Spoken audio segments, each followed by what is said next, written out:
Hey guys, in this video we're going to make the medium keepsake box, which is this size right here. I'm going to show you a different way to make it, but you can make it exactly like we made the large keepsake box, and I will put that video link in the description box below if you want to check out exactly how we made the construction of this box. You can do this box the exact same way. You can see the size difference in them right there. But I'm going to show you a little bit different way to make this box. But again, you can do it this way, or I'm going to show you an alternative way. So I've already got me some chipboard out. Let me grab it. Whoa, avalanche. I got me a couple pieces of chipboard, and I'm using the Love Clippings by Prima. I just did a video a couple days ago or a week ago showing you all the different flowers and papers and stuff that I got. So I'm going to use the Love Clippings by Prima. And I decided to use black as like for the album, for like the base pages and things. So I think what I'm going to do is, since I don't have any black chipboard, I must have used it all. I am going to either paint or stain the natural chipboard to black. So I will put links to anything and everything I can find in the description box below. So if you have trouble finding chipboard, go to the description box and hit that link and you should be able to find some. I use medium weight chipboard. My favorite is Paper Accents, ACCENTS, I think. So this is the collection we're going to be using. And then all I've got is neutral chipboard. So I'm going to use this paper line. I'm going to be using the Black Recollections cardstock. This is 65 pound. This is kind of my favorite. Hobby Lobby has good cardstock too, but it's a little too softish, sort of. I guess that's the only way I can think to describe it. And then they come out with a heavy duty one that's just a little too heavy duty, you know? And then for the inside of the box, I am going to use this embossed foil paper. It's kind of got this rose gold. Well, there's different colors in there, but it's kind of got this pattern's got like a rose gold. So this is Die Cuts with a View. It's kind of like that mercury glass paper. I found it at Hobby Lobby, but I wasn't able to find it online like the mercury one. So I'll look for this, and if I can find it, I'll put it in the description box below. But normally, I will just do black on the inside of my boxes. But this, I don't know why this has been calling my name, these metallic-y looking papers. So what you're going to need to make the box, page 1, you're going to need a template for that. The stuff that I use to stick my templates down to my plastic sleeves, let me show you. I get asked this all the time. It's just my ATG gun. There's my nice little, I guess, cover plate that was made for me, that was sent to me. I showed you guys in a video not too long ago. So my ATG gun's not naked anymore. Yay, thank you. It's just regular old ATG gun tape, nothing fancy. Don't use repositionable tape because it will not hold. It will not last long enough. So, so you're gonna need page 1, and you're gonna need page 2. You're gonna need both pieces of page 2. And then I've already printed out page 3, the finishing strips and construction strips that are on page 3. I printed them out on black, in black. So we're going to need that. I'm going to set that aside. And then here is the outside mats for the box. I printed this on the pattern paper. See, there's the back side. And I printed it in black wood grain. Isn't that pretty? So I picked a really soft, not busy paper for the box. You'll see why. I've got all kinds of flowers and stuff I'm going to put on there. So these are the outside mats. And then here's the inside mats. This is page number 5. And I printed it on the back side of that rose gold metallic-y paper. So I've got that printed out. And then page 6 is the inside mat for the lid and the outside mat for the base. And all I did was trace both of these out onto cardstock and cut them out. I didn't print that one out, I just traced them out. Okay, so the first thing we want to do to make our box is to take the template from page number 1, and I'm going to line it up on the corner here, and I'm going to trace it out all the way around. And I'm using a Sharpie so that you guys can see it on camera, but you can just use a pencil. You don't have to use a Sharpie. Plus, with all the glare of the lights, it's easier for me to see when I go to cut it out with the Sharpie. I don't usually have all these lights on when I'm just crafting on my own. So then you want to lay that down, and then you want to flip this back side panel up. This is just the same as we did the large box. There's nothing different here. And then we've got that traced out. Okay, so I'm going to set this aside, and then I'm going to get the part that's different. This is the bottom of the box and the front side panel of the box, and then the side panel. So you're going to need 2 of these and 1 of these. But since this box is smaller than the large keepsake, we can actually do this one a little bit different so we don't have as many construction strips on the inside. So the way you want to do that is you just want to take one of your, the one side panel piece and line it up on on 2 sides if you can. Trace that out.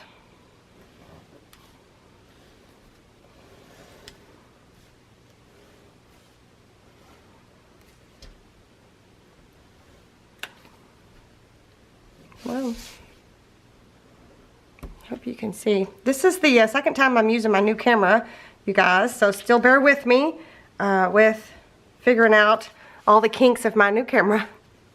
Okay, so leave that down. Then what you want to do is you want to take your base piece, and what you're going to do is you're going to lay it up next to that side panel. Okay, so I want you to understand, I don't even have this on there right. Yes, I do. That they're not the exact same width from this line to this line and this line to this line.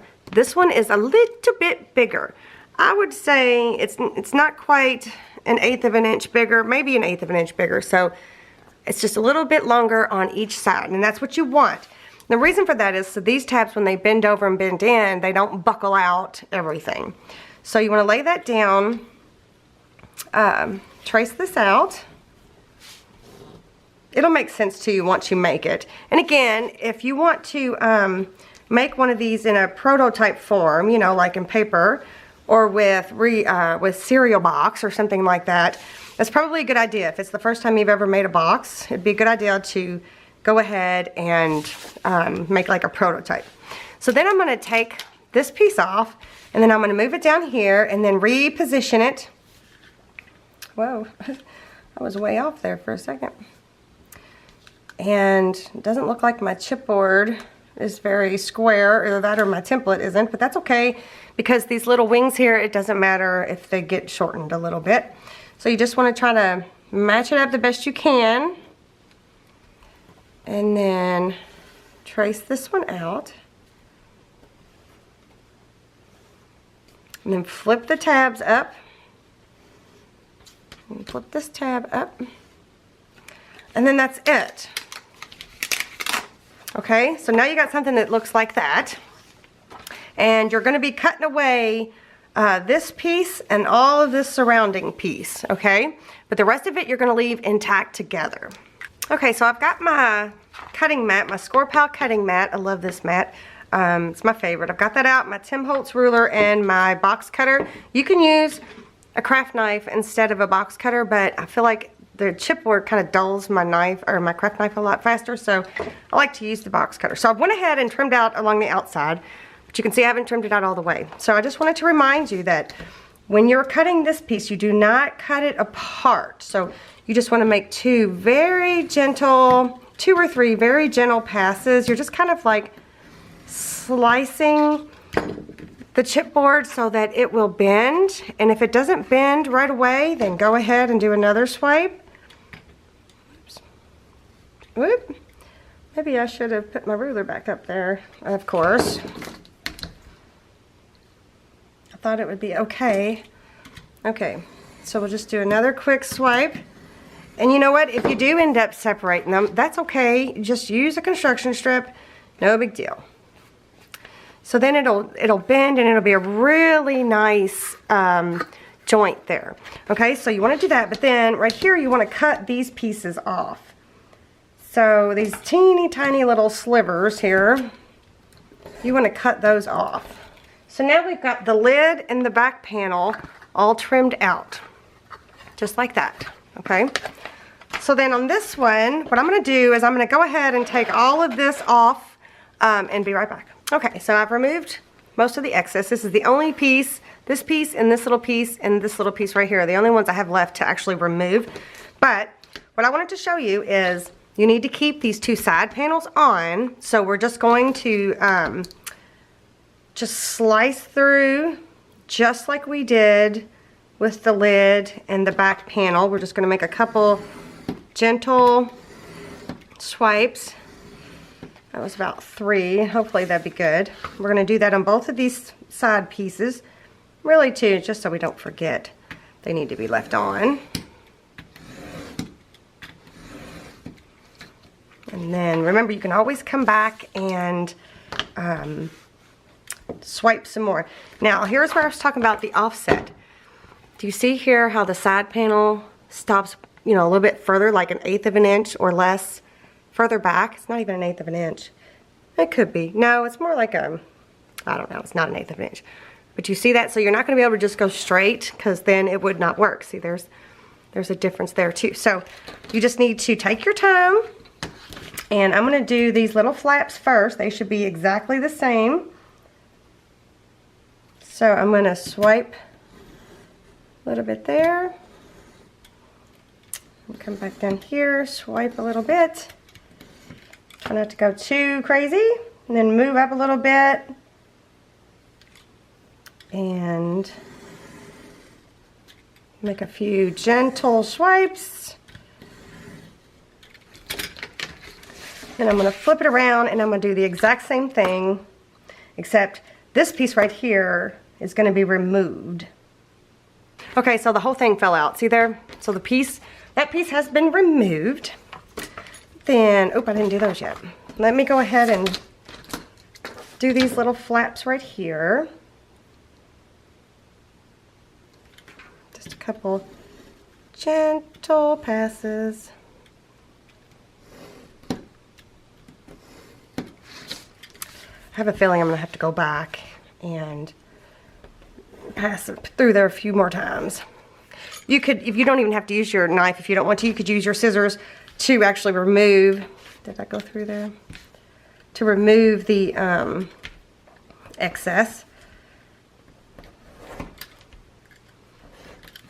See, it's not so hard when you use a box cutter. You know, I'm talking about like the Tim Holtz scissors, the heavy duty tonic ones. You can just snip and snip. It does not matter. It's not the end. Well, maybe you might want a super straight cut right here on the side panel.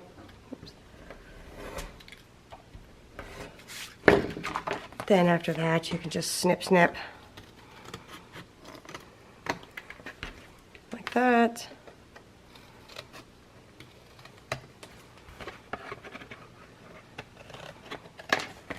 See? Not hard at all. Okay, so now you got something that looks like this. So I kind of want to test it. Okay, that one looks good. That one looks good. Both of the side ones are good. How about this? How do we do on this? Oh, I'm going to do one more gentle swipe. Okay, that looks good. Yay, I think we got, all right, we got them all. Sweet. Okay, so now we got our chipboard ready. Now I'm going to get the finishing strips and stuff ready. Okay, I got my big Fiskars Precision Heavy Duty Rotary Paper Trimmer out, my favorite. And I've got my strip, my page number 3 out from the Medium Keepsake Box. There are 3 long strips, there are 4 smaller strips, and then there's 4 corner pieces. So the first thing I'm going to do is I'm just going to trim out all the way around everything. Then I'm going to get my Martha Stewart scoreboard out and my bone folder. And I don't know if you can see very well, but you need to score this line, this line, this line, this line, this line, this line, this line, okay? So sometimes it's just easier. If you want to go ahead and cut all the strips out yourself, that is fine too. I just found it, did I cut that crooked as all get out? I sure the heck did. As all get out. It's okay, it doesn't matter. I'm just gonna, I'll line it up, eyeball it. So I'm gonna score it there. Look how crooked I cut it. Wow! There. And if you don't want to print this out, that's fine too. You can just make you a whole bunch of 1-inch strips and score it down the middle and then cut it to fit, you know, cut it to size each time. That's totally fine too. You do not have to use my strips that I've already done for you. Some people find it easier just to go ahead and make their own, and that's fine. Okay, so then the next thing I want to do is I'm going to trim these apart. So I'm going to trim them all lengthwise, and then I'll be back.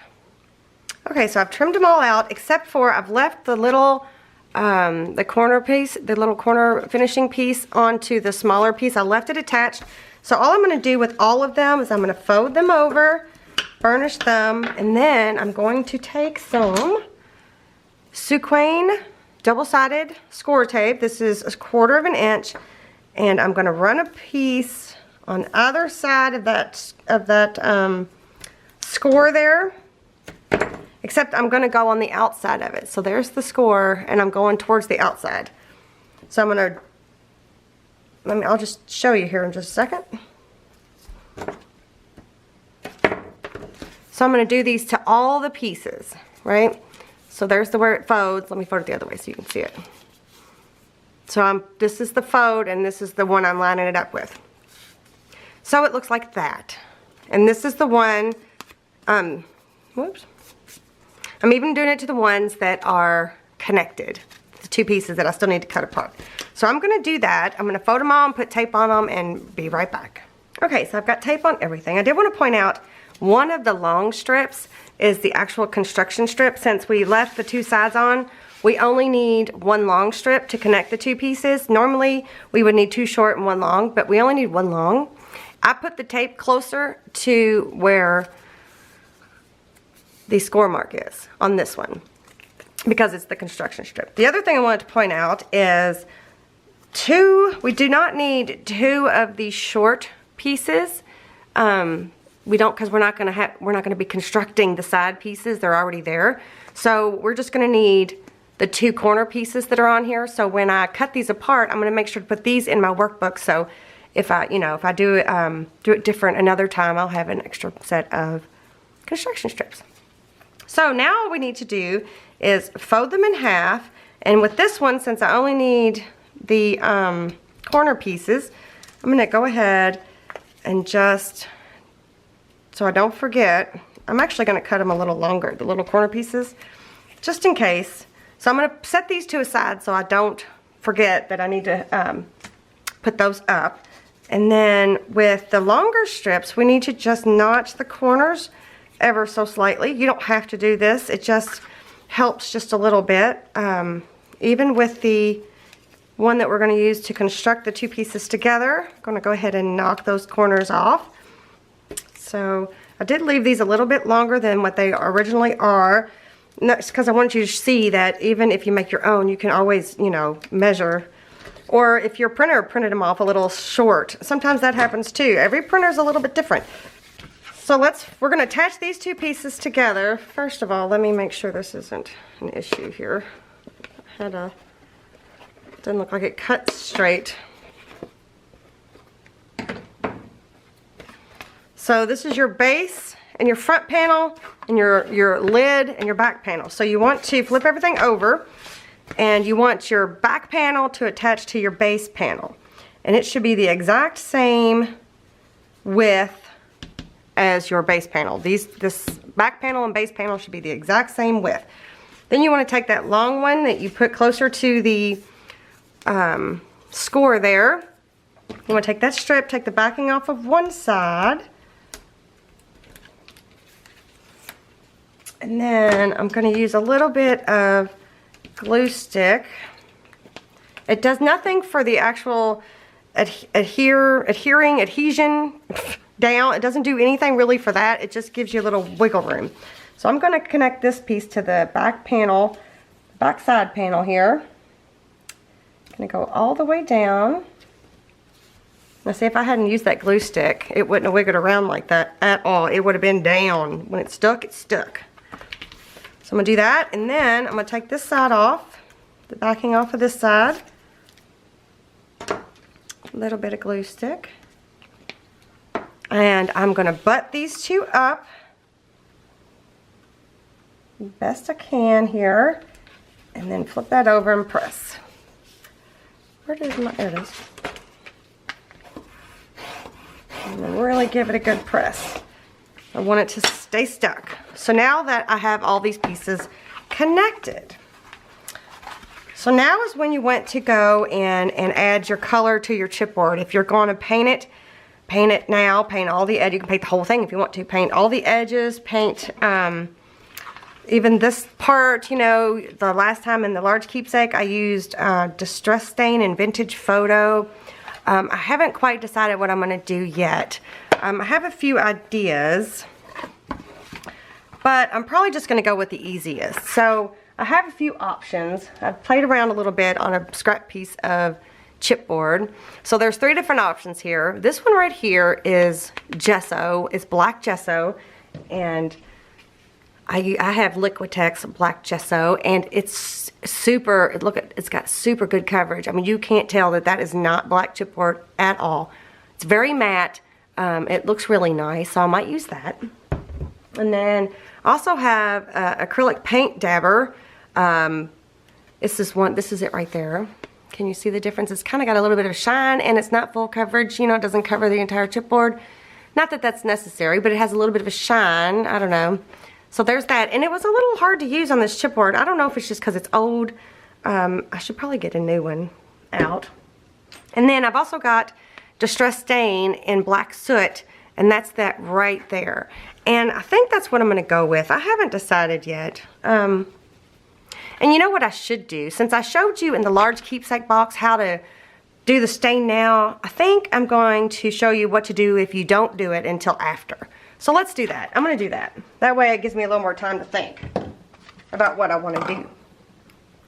Okay, so we're gonna do the edges and all that next. But first, how we're gonna assemble the box. So you want to flip it over to where the outside of the box is facing you, and then you just want to add some score tape to these flaps. I think with the large box I used 3 pieces per flap. Not necessary. You can if you want to. It's totally up to you. So I'm just going to use 2. Okay, so all you need to do is, I've got the tape on all 4 flaps. So I'm going to start with these 2 back here that are towards the lid. I'm going to take the tape off of, or the backing off of both of these tabs.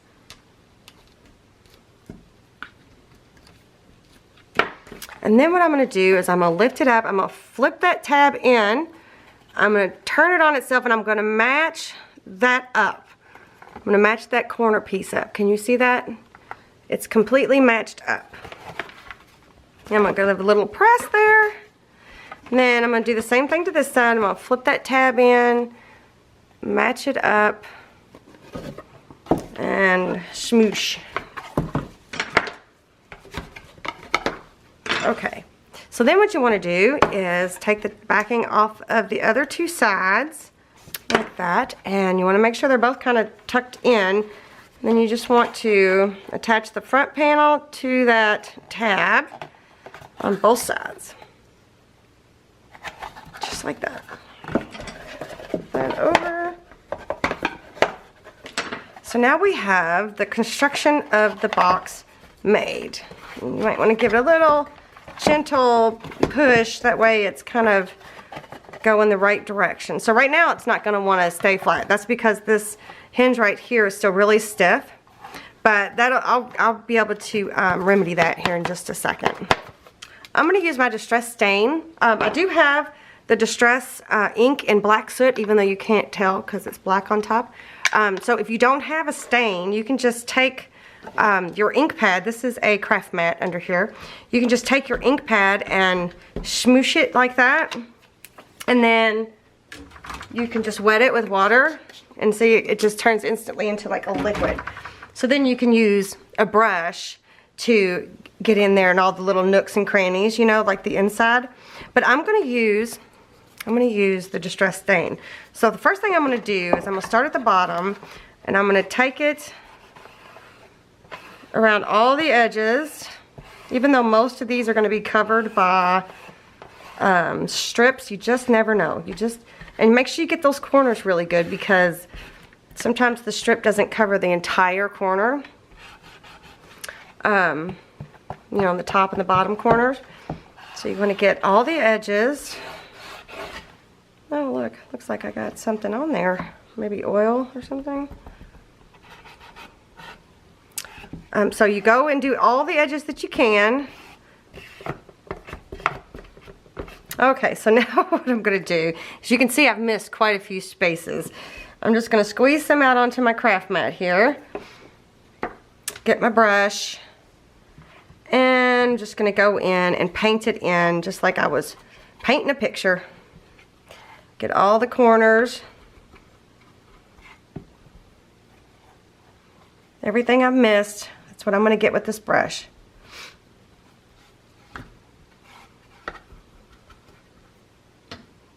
Okay, so now we've got it all done. Through the power, the magic of YouTube, I have got the black ink, or the Distress ink, on all the edges, on all the outer edges, and it's dry. So now what we're going to do is we're going to add all the finishing strips onto it. So I like to start with the sides, so we're going to need one of the shorter pieces. So when I refer to short, this is long and this is short, okay? And then there's the little corner pieces, so they're even tinier. So we're going to start with one of the shorter side pieces. Whoops, I just flipped my lid somewhere. Flipped my lid. Okay. You can use some glue stick here if you need a few more minutes to wiggle. But I'm going to take the side that has the tape backing still on there, and I'm going to lay that on the top of the box there, on the top of the side panel, and then I'm going to push the bottom down. That gives me just enough time to position it where I need it to go and slide it around a little bit before I have to stick it down. Do you know what I mean? And then I'm just going to flip that side up. So I'm going to do both of the sides, and then we're going to do the front. All three of those sides the same way. And press it down. It looks really nice and sharp and crisp.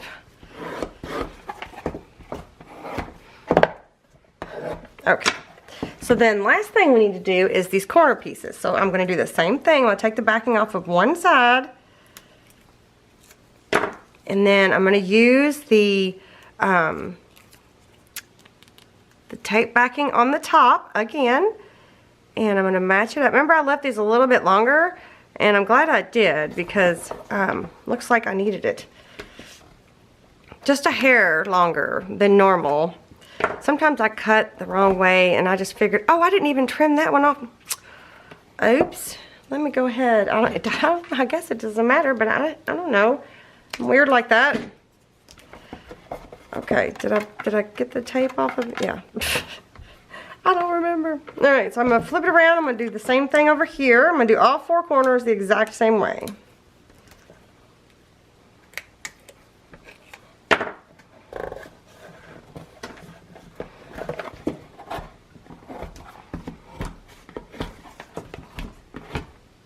Okay, so that's all there is to it, to constructing the actual box itself.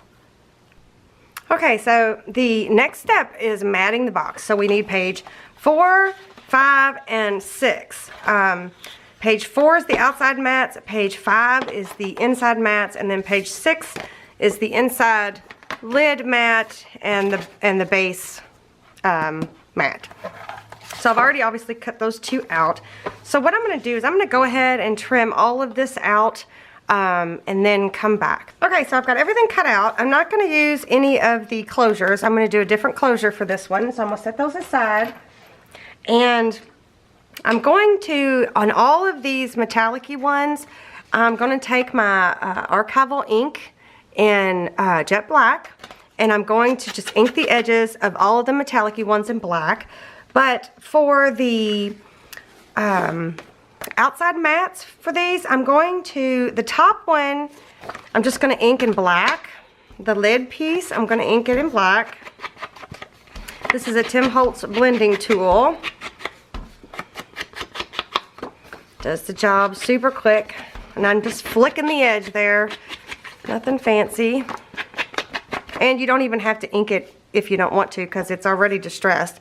So that's going to go there. But for the sides and the front and back panels, I wanted it to be darker. I wanted it to stand out more. And this paper line is lacking a little bit of a contrast color paper.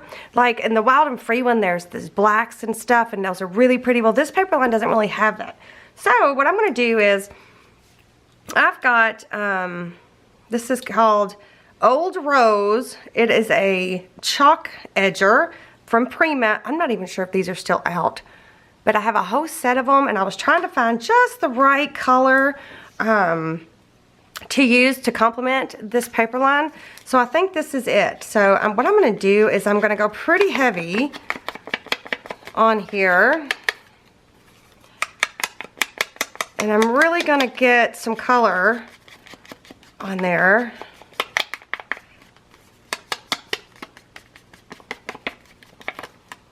Yes. I think it's going to look good. So compared to the way it was originally, and adding that little bit of pink, can you see the difference? I can. I'm not sure if you can see it very well. So I'm just going to build up some color for this.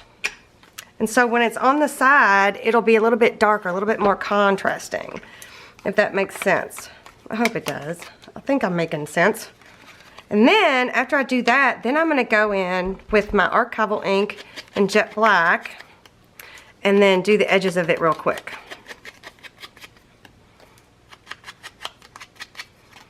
So I think that'll be really pretty. So this is what it looked like. Let me put it in my clean hand. This is what it looked like before, and then me adding the ink and the black. I feel like I could even go a little bit darker, but I'm not going to, because I think it's a pretty good contrast. So that's what I'm going to do to all the side pieces. So I'm going to do that, and then I'll be back. Okay, so I've got everything inked up and ready to go. And what I'm going to start with, though, is the base, the bottom of the box, because I want it to be good and dry before I add any feet to it. So I'm going to use, since it's going to be holding on to some feet, which I haven't decided exactly what I want to do yet. I have an idea. So I'm going to use my score tape, and I'm going to go around the edges, and then I'm going to use my Fabri-Tac by Beacon to go on the inside of it. Okay, so then we're going to take the backing off of all of this. Okay, so I've got the backing off of all of that tape, and then I'm going to take my Fabri-Tac by Beacon, and I'm just going to run it all on the inside here. And I'm going to go in circles to kind of evenly disperse the glue.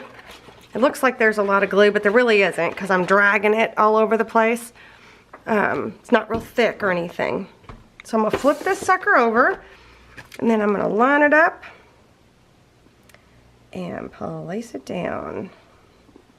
Hopefully, ooh, I dropped it. All right, let's try this again. Line it up, place it down. Okay. Whew. It's a good thing it just landed and I didn't squish.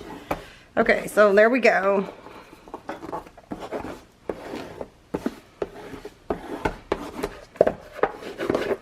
So I've got the bottom on there, and I'm going to go ahead and let that dry.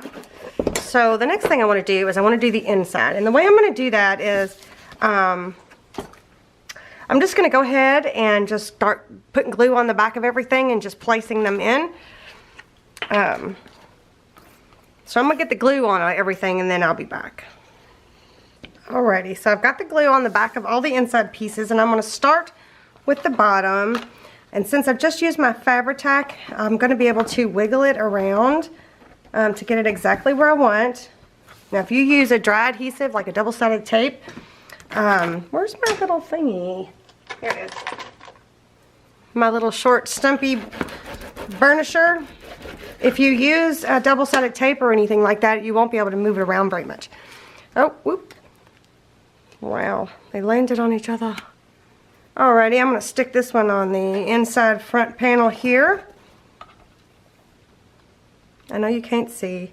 I apologize. There's no good way to demonstrate how to put that on. It's just a panel. I'll do the back panel now. And just place it. Wiggle it wherever you want to.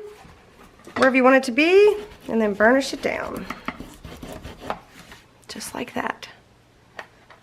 And then the two side pieces. Same thing. You just place it, wiggle it, whoa, and burnish it.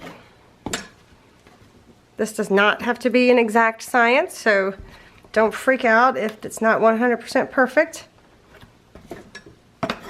I don't think I make anything that's 100% perfect. Everything has a little bit of my whoopsie in it. Alright, so there's the inside base. And then here is the lid inside, and it is also that same paper. There we go. It's so pretty. It's very reflective, isn't it? It's so pretty. It just takes it up a notch, you know? But I wanted to go ahead and get the inside done so that I didn't have to keep worrying about the glare. So now I'm going to close it. Whoop. Okay, so now we're just going to add all the side pieces and the top pieces. So here's what the side pieces ended up looking like. I don't know how well you can really see the difference, me adding the pink versus not. You know, I just wanted a little bit of difference of a contrast because there's going to be a lot of flowers and stuff on the top, but I wanted the side to stand out just a little bit without having to, you know, use like just a solid pink or something paper. So I'm going to do the same thing. I'm going to put glue on the back of all of these and be right back. Alrighty, so I've got glue on the back of everything. Then I'm just going to go ahead and lay these down. You could use tape runner for this. It's up to you really. Whatever you have, use what you have. You don't have to run out and buy special stuff. If you use just a regular old tape runner, then maybe do tacky glue too, or maybe, you know, use the glue stick where the tape runner's not, and that kind of thing. So there's the top. So then let's put the sides on. Which one of these do I want to be in the front? I want this one. Alrighty. So there's one of the panels. I'll try not to wiggle it around too much. And yes, the inside side panels and the outside side panels are different measurements. So you do have to have, the outside panels are longer. They're the same width, but the outside panel mats are longer. Okay. But if you know, accidentally printed off the inside mats for the outside, that's okay. You'll just have more of a border. No big deal. So there's the back panel. And then the two sides. Same thing, lay it where you want it. Wiggle it. Like I said, there's just really no messing this thing up. It's so easy. Alright, last piece.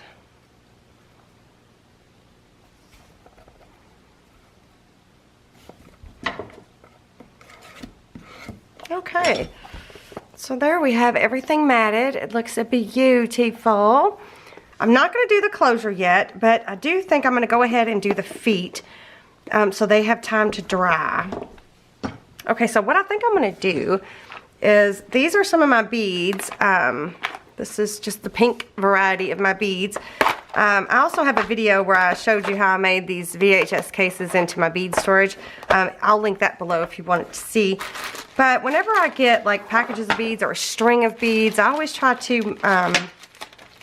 you know, take them off of that so that I can see what I got and put them in the correct space so that I can reach for all pink beads. You know what I'm saying? I don't know if I'm making sense. I wanted to use some rose quartz round beads. Oh my gosh, wouldn't that be so pretty with this Valentine's Day type thing, you know? But the ones that I have are too small. Maybe if I was making the small one, they would have been perfect. So I think I'm going to use these beads right here. I think these will look good with the paper line. Where's my thing? Where's my paper line? So here's the paper line. I think they'll fit in just nicely. Whoa! I think it's the right color, you know, the hot pink, but not too hot. Where'd the other one go? Yeah, anyways. So I'm gonna glue these onto the bottom of the box. So how I'm gonna do that, these beads are, let me see if I can give you a quick, like, roundabouts. These are like 5/8 of an inch width. So what I'm gonna do is I'm gonna take, and see where the hole is. See the hole there? I'm just gonna squirt some glue, just Fabri-Tac. You can use a special glue if you like, but I just use the same stuff all the time for everything. And then I'm just gonna sit it on the corner there and let the glue kind of ooze out a little bit. Same thing here. So what you wanna do is you kind of wanna turn it to make sure one's not, you know, leaning the wrong way or going off too far, or over the edge, or in too far. You just kind of want to eyeball it. Looks pretty good. So then you want to gently flip it over and sit it on its feet. And then leave it alone. Just let it sit. You want to bend down. I know you can't see me doing this, but you want to bend down and you want to look to make sure nothing's twisted or turned. And just let it sit. So I'm just going to let it sit and dry, and then I will come back. Okay, so the feet are mostly dry now. You know, they're not screwed in or anything, so they're not 100% sturdy, like, you know, you may have to re-glue them every once in a while. But for the purposes that we're making them for, I think these are just perfect, and they're darling. Look how cute those are. So the next thing I'm going to do is I'm going to do my closure, and it's going to be different than the Large Keepsake Box. And it's also going to be different than my prototype. This is a magnet. So instead of doing a magnet, what I'm going to do is I'm going to find the center of my box. This is just a Tim Holtz ruler. And I'm just going to try to find the center here. Go about 1/4 of an inch in, and I'm going to take my pokey tool and maybe a little bit further out. And I'm just going to poke a hole all the way through. Just like that. You could use your crocodile, and where did the little thingy go? And use a button that has like a stem on it. Oh, whoops, can't see it. A button that has like a little stem on it right there.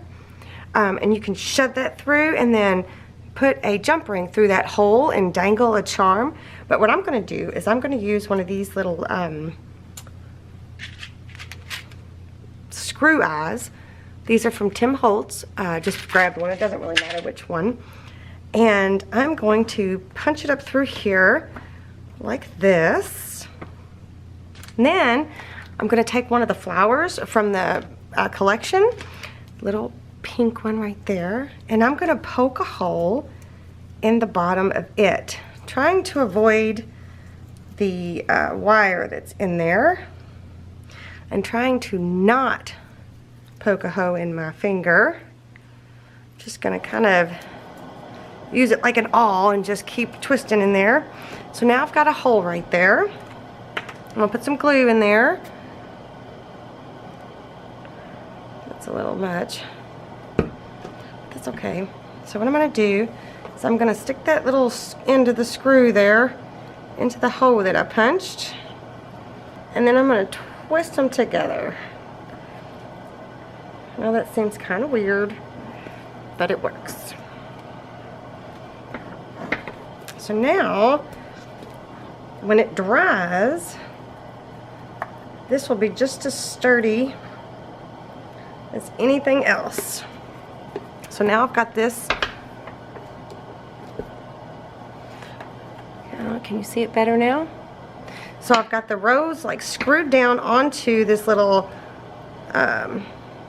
what was it called again? Screw eye. Alright, so when that dries, it'll be good and solid. So what I'm going to do is I'm going to attach a charm. This is just a little charm that I had in my stash. I think it was, I think I got it at Hobby Lobby. I'm not 100% sure. But it's super cute. So I'm just going to open up the jump ring. And I'm going to thread it through there. Oops. And then I'm going to close it back. Just like that. So then I can twist it to the way I need it to be before it dries, so that it'll lay the way I want it to. So now, it looks like that. So now you've got a little dangle charm on the side of your box, so when you open it, see, isn't that cute? Okay, so I think we're going to stop here for this video. We constructed it, we put the feet on it, we put the little closure dangle on there. I think the next video we will do all the embellishments for the lid of this keepsake box. So if you like this video, please give me a thumbs up. Be sure to subscribe from here or here, one of these two spots if you haven't already, and check out these other two videos. And I'll see you next time. Bye.